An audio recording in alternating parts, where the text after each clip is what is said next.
다 같이 묵도하심으로 예배를 시작드리겠습니다.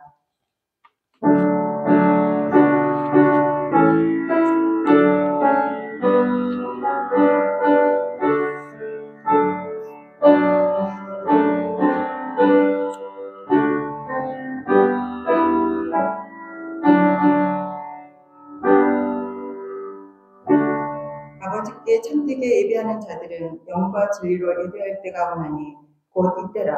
아버지께서는 자기에게 이렇게 예배하는 자들을 찾으시느니라. 아멘. 살아계신 주 하나님 아버지, 오늘 저희 한 사람 한 사람을 지명해 주셔서 여기 귀한 예배의 자리에 인도하게 해주심을 진심으로 감사드립니다. 저희는 원래 죄 가운데 있었으나 주님께서 먼저 저희 삶에 다가와 주셨고 만나주셨습니다. 혹시 이 가운데 아직 주님을 만나신 분이 계시다면 이 예배가 주님을 만날 수 있는 축복의 통로가 될 수 있기를 간절히 기도드립니다. 하나님, 이 자리에는 항상 그렇듯이 당신께 습관적으로 나온 사람들도 있고 또는 구원의 기쁨에 감격하여 당신을 예배하러 나온 사람도 있고 또 어쩌다 보니 나오신 분이 있을 수 있습니다. 그러나 이 예배를 통해 우리 모두가 그냥 나가지 않고 살아계신 주님의 음성을 듣고 당신께서 한 사람 한 사람을 만나주시고 역사해 주시는 살아있는 예배가 되기를 간절히 기도합니다. 먼저 저희가 거룩한 예배에 앞서 주님의 앞에 나가기에 앞서 우리 안에 있는 알고 모르게 지은 수많은 죄들을 주님 앞에 내려놓습니다. 그리스도의 능력에 살아계신 십자가의 보혈로 우리의 죄를 씻어주시고 정결케 하여 주시기를 간절히 기도드립니다. 하나님, 우리 뒷죄 가운데는 몸이 아프신 분들, 그리고 생업에 지치신 분들, 학업이 힘들고 또한 앞길이 깜깜하여 어두운 가운데 방황하는 분들, 또 외롭고 힘든 분들이 계십니다. 또한 어린아이들부터 연로하신 권사님들까지 다양한 분들이 계십니다. 주님께서 한 사람 한 사람의 약해진 마음과 또 아픈 몸을 어루만져 주시고 우리에게 말씀하여 주시고 다시 일어설 수 있는 새로운 힘을 허락하여 주시기를 간절히 원합니다. 하나님, 오늘 단위에 세우실 박경현 목사님을 위해서 기도드립니다. 성령님께서 강건하게 붙들어 주시고 인간의 지혜를 의지하지 않고 오직 살아계시고 영광을 받기에 합당하신 주님을 의지하며 말씀을 선포할 수 있도록 하여 주시며 그 가정 또한 평안 가운데 인도하여 주셔서 주님의 사역을 감당하기에 감당할 수 있는 그런 강건한 가정이 될 수 있도록 축복하여 주시옵소서. 하나님, 오늘 우리가 받을 은혜, 아버지 우리 안에서 이 시간만으로 머물러 끝나서 고여서 썩지 않게 하여 주시고 우리가 예배당을 나가서 친교 속에서 또한 교회 밖을 나가 우리의 삶의 터전 속에서 우리의 받은 은혜를 나누고 살아계신 주님을 간증하고 전할 수 있는 저희의 믿음의 지체들이 될 수 있도록 아버지께서 축복하여 주시옵소서. 이 예배를 주님께 모두 위탁드리며 살아계신 우리 주 예수 그리스도의 이름으로 간절히 기도드립니다. 아멘. 오늘 하나님 말씀은 신명기 16장 13절부터 17절 말씀입니다. 너희 타작마당과 포도주 틀의 소출을 거두어 들인 후에 이래 동안 초막절을 지킬 것이요.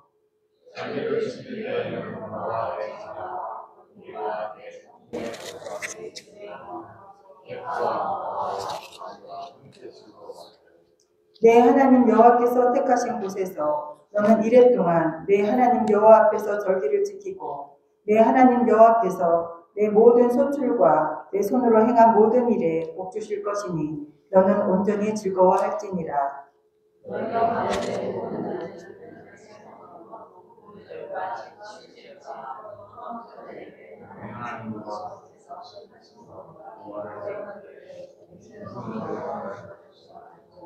각 사람이 내 하나님 여호와께서 주신 복을 따라 그 힘대로 드릴지니라. 아멘.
이제는 목사님께서 나오셔서 왜 하필 이런 좋은 날이라는 말씀으로 말씀 선포하시겠습니다.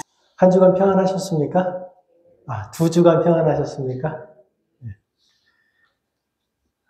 작가 우에 겐자브로라고 하는 분이 회복하는 가족이라고 하는 제목의 책을 하나 썼습니다. 그 책에 나오는 내용 중에 이런 내용이 있습니다. 특히 작년 장애인의 날에 본 몇 가지 영상은 하나같이 아주 훌륭하고 감명 깊었다. 그 가운데서도 장애를 지닌 20살 아가씨가 휠체어를 타고 여행하는 과정을 찍은 영상은 정말 대단했다. 교토를 구경하고 난 다음 시골에 사는 할머니를 만나러 가는 그 여행의 마지막에 이르러 아가씨는 진정으로 강해진다. 그녀는 고통과 허무함마저 깃든 강인함과 그늘진 아름다움을 간직한 표정으로 여행이 무엇을 가르쳐 주었는지 말해 주었다. 20살 남집의 아가씨가 휠체어를 타고 도시를 여행을 하고 시골에 사는 할머니를 찾아가는 과정에 있었던 일을 합니다. 근데 작가는 이렇게 말합니다. 고통과 허무함마저 깃든 강인함과 그늘진 아름다움이라는, 저는 이 구절에서 되게 많이 도전을 받았어요. 저자는 강하다고 하는 것을 무작정 힘만 가지고 있는 것이 아니라 고통과 허무함을 품은 것이라고 말합니다. 동시에 저자는 아름다움은 밝고 깨끗하기만 한 것이 아니라 아픔이 함께하는 것이라고 말합니다. 이 저자가 책에서 묘사하는 고통과 허무함마저 깃든 강인함과 그늘진 아름다움을 성경은 광야라고 말합니다. 인생을 살아가는 우리 모두는 저마다의 광야를 지나고 있습니다. 인생이라고 하는 그 광야를 지나는 것은 결코 쉽지 않습니다. 광야를 지나는 과정에서 우리는 때때로 고통을 경험합니다. 우리는 광야를 통해서 우리 스스로의 나약함을 경험합니다. 그렇게 광야를 지나면서 상처 입고 지친 우리는 하나님께 도대체 이 광야가 내게 무슨 의미가 있냐고 질문합니다. 그런데 우리만 하나님께 그 광야의 의미에 대해서 질문했던 건 아닙니다. 루터는 광야에서 하나님께 인간은 어떻게 의로워질 수 있느냐라고 물었습니다. 켈빈은 광야에서 구원받은 자의 삶은 어떠해야 하느냐라고 하나님께 물었습니다. 보네퍼는 고통스러운 현실에서 하나님 불의에 맞서 싸우는 자들에게 그리스도는 도대체 누굽니까? 라고 질문했습니다. 마틴 루터 킹은 광야에서 하나님께 모든 사람이 피부색과 무관하게 하나 될 수 있는지 물었습니다. 이처럼 우리 각자는 저마다 광야에서 하나님께 질문합니다. 하나님, 내 삶의 의미는 무엇입니까? 나는 왜 살아야 합니까? 지난주에 추수감사주일로 한 주를 지켰죠. 이 추수감사주일은 이스라엘의 남자들이 1년에 꼭 지켜야 하는 3번의 절기, 무교절, 칠칠절, 그리고 초막절, 이 3가지 중 초막절에 해당하는 절기입니다. 신명기 16장은 이렇게 말합니다. 너희 타작마당과 포도주 틀에 소출을 거두어 드린 후에 이래 동안 초막절을 지킬 것이요. 초막절은 1년의 모든 수확을 거두어 드린 후에 지키는 절기, 즉 이스라엘이 가장 행복할 때 지키는 절기입니다. 그런데 이스라엘이 가장 행복할 때 지키는 그 절기를 하나님은 광야에 들어가서 7일 동안 지키라고 말합니다. 초막절은 그림에서 보시는 것처럼 자신의 집이 아닌 광야에 임시 천막을 짓고 그곳에서 7일 동안 거주하면서 지내는 절기입니다. 그렇다면 왜 하나님은 이스라엘이 가장 행복할 때 그들을 광야로 부르셨습니까? 마찬가지로 왜 하나님은 우리 인생이 조금 행복해질만 하면 우리를 그 힘들고 어려운 광야로 부르십니까? 하나님은 왜 우리가 가장 행복할 만할 때 우리 삶에 고통을 허락하십니까? 레위기 23장 43절은 이렇게 말합니다. 이는 내가 이스라엘 자손을 애굽 땅에서 인도하여 내던 때에 초막에 거주하게 한 줄을 너희 대대로 알게 함이니라. 나는 너희의 하나님 여호와이니라. 하나님이 초막절에 이스라엘을 광야로 부르신 이유는 그들이 지금은 부유하게 살지만 처음부터 그랬던 것은 아니라는 사실을 기억하기를 원하기 때문입니다. 우리가 지금 이 교회에서 예배를 드리는 것은 구원이라고 하는 하나님의 은혜가 있었기 때문이라는 그 사실을 우리가 기억하기 위해서입니다. 하나님은 이스라엘이 풍요로움에 취해서 먹고 마시고 노는 것에 취해서 결국은 하나님을 버리고 우상에게 절하는 것을 막기 위해서 그들이 가장 행복한 그날에 그들을 광야로 부르시는 겁니다. 그런데 그 광야에서 하루 나갔다가 들어오는 그런 게 아니에요. 7일을 지내면서 그 힘든 광야에서 7일을 지내면서 정신 차리고 하나님을 만나라고 말씀하십니다. 때문에 우리가 1년 중에 하루를 지켜 추수감사절로 지키는 그 절기는 그냥 무작정 기뻐하고 즐거워하는 주일이 아닙니다. 그 주일은 우리를 구원하신 하나님의 은혜를 다시 한번 점검하는 주일이어야 합니다. 우리가 지난주에 예배를 드렸다고 하는 것이 오늘의 예배를 대신할 수 없습니다. 어제 우리가 하나님을 믿었다는 그 믿음이 오늘의 믿음을 보장하지 않습니다. 우리의 믿음은 매일매일 새롭게 확인되어야 합니다. 우리는 매일 광야로 나가서 하나님을 새롭게 만나는 연습을 해야 합니다. 그래서 우리는 매일 성경을 읽고 매일 기도하는 겁니다. 그러나 이스라엘이 하나님의 은혜를 기억하게 하는 것이 하나님이 이스라엘을 광야로 내몰은 유일한 목적은 아닙니다. 절기를 지킬 때 너와 내 자녀와 노비와 내 성중에 거주하는 레위인과 객과 고아와 과부와 함께 즐거워하되. 그러니까 하나님은 이스라엘이 하나님의 은혜를 기억하고 즐거워할 때 그 즐거움을 사회적인 약자, 내 자녀, 노비, 내 성중에 거주하는 레위인, 객, 고아, 과부와 함께 하라고 말합니다. 이스라엘이 가장 풍족할 때, 자신의 삶이 가장 많은 것으로 넘쳐날 때, 가장 기쁠 때, 가장 많은 것이 있어서 인생에서 가장 큰 자신감이 넘칠 때 하나님은 그들에게 그 가장 기쁜 날을 힘없고 능력 없는, 그래서 가치 없는 사람들과 함께 하라고 말씀하십니다.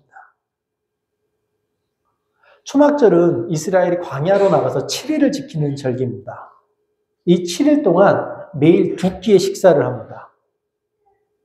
그러니까 이스라엘 백성들은 7일 동안 능력도 없고 별로 함께하고 싶지도 않은 사람들과 14번의 식사를 함께 해야 합니다. 그냥 한 끼 쉽게 먹고 이제 가라 라고 말하는 그런 절기가 아니라는 거예요. 이 7일 동안 14번의 식사를 함께 하면서 그들과 가족처럼 지내는 겁니다. 우리는 이스라엘 사람들이 7일 동안 초막에서 함께 지내면서 식사를 하고 가족이 되었던 것처럼 오늘 우리도 교회 안에서 함께 예배하고 함께 식사하면서 가족이 되어야 합니다. 가족이란 함께 집에 거하는 사람입니다. 그런데 예수님이 이렇게 말씀하십니다. 나는 집이 없다. 예수께서 이르시되 여우도 굴이 있고 공중의 새도 집에 있을 때 인자는 머리 둘 곳이 없다. 집이 뭐 하는 곳입니까? 함께 모여서 식사하고 안식을 취하는 겁니다. 그런데 집이 없던 예수님이 누구와 식사하셨습니까? 집이 없던 예수님은 어디에서 안식을 취하셨습니까? 예수님은 당시 이스라엘 종교 지도자들이 죄인이라고 부르는 자들과 식사하셨습니다. 예수님은 당시 이스라엘 종교 지도자들이 무시하는 자들과 식사하셨습니다. 예수님은 당시 이스라엘 종교 지도자들이 죄악시하는 자들의 집에서 안식을 취하셨습니다. 예수님은 당시 이스라엘 종교 지도자들이 무시하고 죄악시하면서 죄인이라고 평가하는 자들과 함께하며 그들의 말을 듣고 그들의 아픔에 공감했고 그들을 위로하셨습니다. 그렇다면 그 예수님을 믿고 따른다고 하는 우리는 어떻게 살아야 합니까? 바울은 이렇게 말합니다. 그는 몸인 교회의 머리시라. 그가 근본이시요 죽은 자들 가운데서 먼저 나신 이시니 이는 친히 만물의 으뜸이 되려 하심이라. 예수는 교회의 머리라고 말합니다. 그러면 교회의 몸은 무엇입니까? 그리스도의 몸 되는 교회는 무엇입니까? 우리가 예배를 드리고 있는 이 예배당, 이 건물이 교회입니까? 그렇습니다. 물론 우리가 함께 모여 하나님을 예배하는 이 공간도 교회입니다. 그러나 이 건물을 이 교회의 본질은 아닙니다. 그러면 그리스도의 몸인 교회의 본질은 무엇입니까?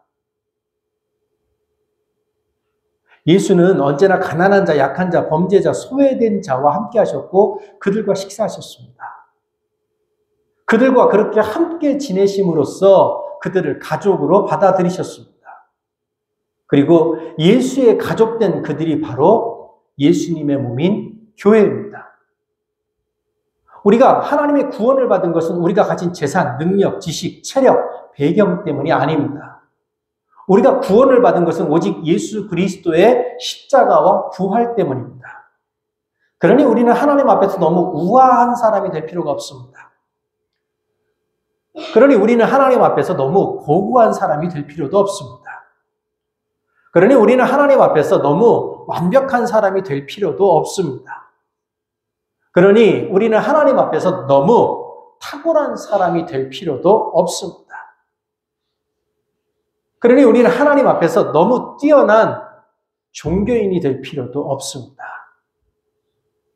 오늘날 교회가 세상에서 하나님의 빛을 드러내지 못하는 이유는 우리가 너무 잘난 척하고 너무 완벽한 척하고 너무 착한 척하기 때문입니다. 우리가 너무 고고하고 우아한 척하는 동안 성령의 역사가 사라지는 겁니다. 교회는 잘난 자들, 고고한 자들, 우아한 자들이 모이는 곳이 아닙니다. 교회는 하나님의 도우심이 필요한 자들, 하나님의 은혜가 필요한 자들이 모이는 곳입니다. 그러니 우리가 하나님 앞에서 우리의 본질을 발견하고 하나님께 은혜를 구할 때 우리를 통해서 성령의 역사가 일어날 수 있는 겁니다. 하나님의 백성으로서의 우리는 우리의 구원이 우리의 세상적인 성취에 근거한 것이 아니라 예수 그리스도의 은혜에 근거한 것임을 기억해야 합니다. 우리는 그분의 은혜와 자비가 우리에게 필요함을 인식하고 겸손하게 하나님께 나아가야 됩니다. 하나님은 추수감사절을 맞이하며 자기 삶에 만족해하는 이스라엘 사람들에게 이렇게 말씀하셨습니다. 광야로 나가라. 그곳에서 7일을 소외된 자들과 함께 식사를 나누어라. 그 기간 동안 너희 과거가 어떠했는지 기억해라. 그리고 오늘의 너희를 존재하게 한 하나님이 누구인지 기억해라. 그리고 하나님의 백성으로서 너는 어떻게 살아야 하는지 깨달아라. 하나님이 이스라엘에게 하셨던 그 말씀을 오늘 이 자리에 있는 우리들도 들을 수 있어야 합니다. 하나님이 하필 우리를 링컨 교회로 부르셨습니다. 우리는 이 교회로 부르심을 받은 교회된 자들입니다. 때문에 오늘 우리는 어떤 교회가 될 것인가를 고민해야 합니다. 하나님의 교회된 우리와 링컨 교회는 앞으로 어떻게 살아가야 할 것인지 고민해야 합니다. 우리는 이 즐거운 날에 스스로에게 질문해야 합니다. 나는 교회인가? 우리는 교회인가? 그렇다면 우리는 어떤 교회가 되어야 하는가? 우리는 어떤 교회인가? 바울의 말처럼 우리는 하나님의 뜻을 따라 근심하는 자가 되어야 합니다. 하나님이 우리를 왜 부르셨는지 근심해야 합니다. 하나님이 왜 우리를 이곳에 모이게 하셨는지 고민하는 자가 되어야 합니다. 하나님이 왜 우리에게 링컨교회를 허락하셨는지 고민해야 합니다. 왜 하나님이 우리를 이곳에 보내시고 링컨교회에 모이게 하셨는지, 그 숨겨진 하나님의 뜻이 무엇인지 고민하는 자가 되어야 합니다. 나는 누구인가? 나는 누구인가? 사람들은 자주 나에게 이렇게 말하지. 영주가 자신의 성체에서 나온 것처럼 태어나고 쾌활하고 확고하게 깜빵에서 나온다고. 나는 누구인가? 사람들은 자주 나에게 이렇게 말하지. 내가 명령하는 것처럼 자유롭고 친절하며 분명하게 나를 지키는 간수들과 이야기를 나눈다고. 나는 누구인가? 사람들은 나에게 이렇게 말했지. 승리에 익숙한 자처럼 침착하고 미소를 지으며 자랑스럽게 불행의 날들을 견디고 있다고. 나는 진정 다른 사람들이 말하는 그런 사람인가? 혹은 내 자신이 알고 있는 자에 지나지 않는가?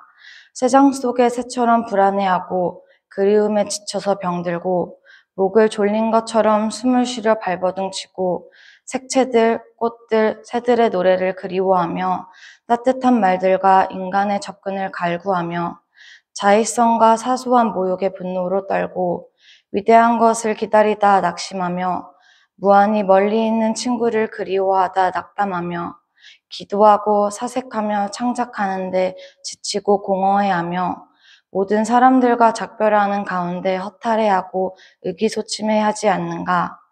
나는 누구인가? 전자일까 후자일까? 오늘은 이런 인간, 내일은 저런 인간일까? 나는 동시에 양자일까? 사람들 앞에서는 위선자며 자신 앞에서는 경멸해야 할 소심한 자일까?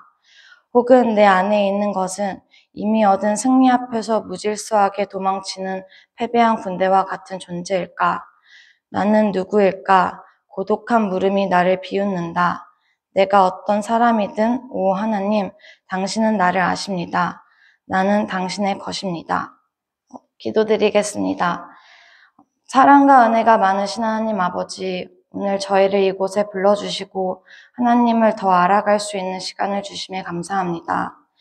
이스라엘이 가장 행복할 때 그들을 광야로 부르신 하나님, 저희는 어리석어 주님의 계획과 그 뜻을 알지 못합니다. 그래서 고난을 허락하신 하나님을 원망할 때가 너무 많습니다. 그러나 주시는 이도 하나님이시고 거두시는 이도 하나님이심을 잊지 않고 주님께서 주시는 은혜를 묵상하는 광야의 시간을 보낼 수 있도록 도와주세요. 그래서 저희가 주님의 자녀임을 잊지 않고 매일매일을 살아갈 수 있길 소망합니다. 예수님께서 가난하고 약하고 범죄하고 소외된 자들과 식사하심으로 그들과 가족되어 주심을 기억하며 저희 역시 삶의 자리에서 예수님처럼 사랑으로 남을 대할 수 있는 지혜를 허락해 주세요. 주님, 저희 이제 각자의 삶의 자리로 돌아갑니다. 저희가 기도하며 말씀 읽는 자녀가 될 수 있게 하시고 주님을 매일매일 묵상할 수 있도록 도와주세요. 이 모든 말씀 사랑과 은혜가 많으신 예수님의 이름으로 기도드립니다.